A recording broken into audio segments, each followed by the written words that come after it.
madaxweyne axmed maxamed islaan axmed madoobe oo ciidankii ugu badnaa u daabulay goobaha dowladda federaalka soomaaliya ay ciidamada geysay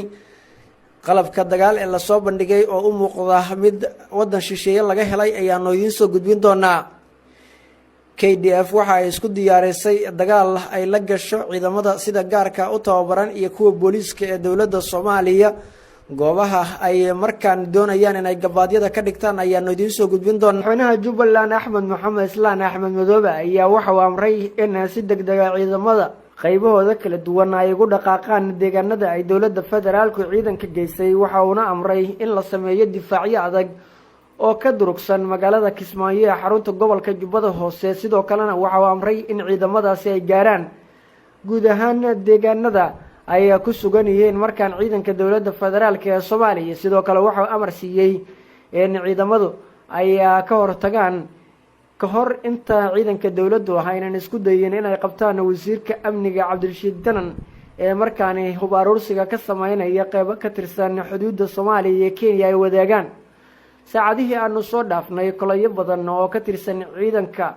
daraawiishta ee dowlad goboleedka Jubbaland isla markaana wata gaadiidka aan rasaastu karin ee taawga loo yaqaano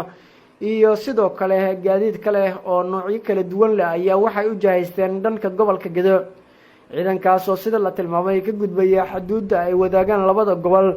ayaa qorshahoodu waxa uu yahay in ay gacan adag ay kala hortagaan ciidamada dowladda federaalka kuwaas oo la aaminsan yahay inay ku sii siqayaan magaalada Kismaayo ee xarunta gobolka Jubbada Hoose. ciidankan waxaa sidoo kale loogu talagalay in ay garab siiyaan ciidanka uu hogaaminayo wasiirka amniga Jubbaland oo sida la tilmaamay ciidamada dowladda iyo sidoo kale kuwa amisom ee waddanka Itoobiya ay iska gacan siinayaan sidii gacanta loogu soo dhigi lahaa. xog la helayo waxa ay tilmaamaysaa in ciidamada dowladdu ay isku dayaan in ay bartilmaameedsadaan goobaha ay ku sugan yihiin ciidanka uu hogaaminayo wasiirka amniga Jubbaland Cabdirashiid Janan.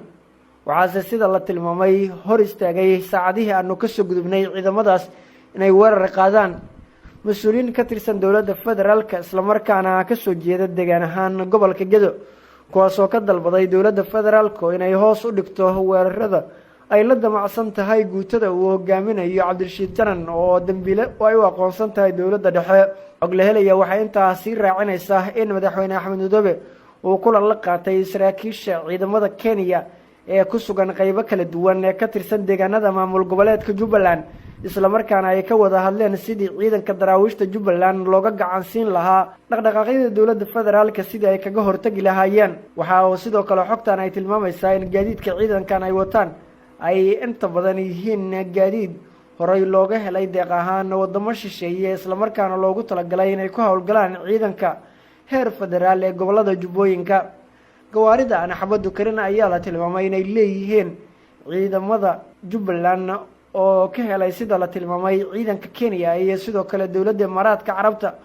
oo horay hubkan u siisay maamul goboleedka Jubbaland sida xogtaanu ku helayno. sidoo kale waxay xogtaani tilmaamaysaa in ciidamada KDF ee ku sugan xuduudda Soomaaliya iyo Kenya ay wadaagaan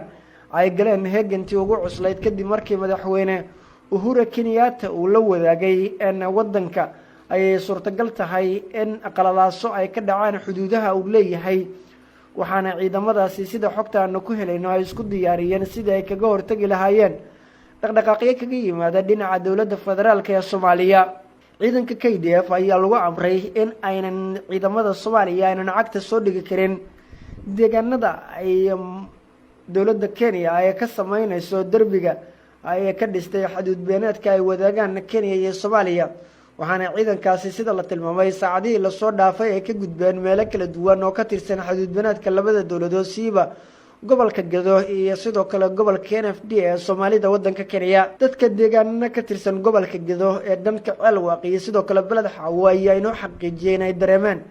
cutubyo ka tirsan ciidamada militariga ee waddanka Kenya oo wata gaadiid dagaal isla markaana u soo jahaysan xagga gudaha Soomaaliya. ciidankan sidoo kale waxay wataan diyaaradaha helicopterska loo yaqaan kuwaas oo dusha kala soconaya militariga oo buux dhaafiyay deegaanada uu maro darbiga ay dhistay Kenya.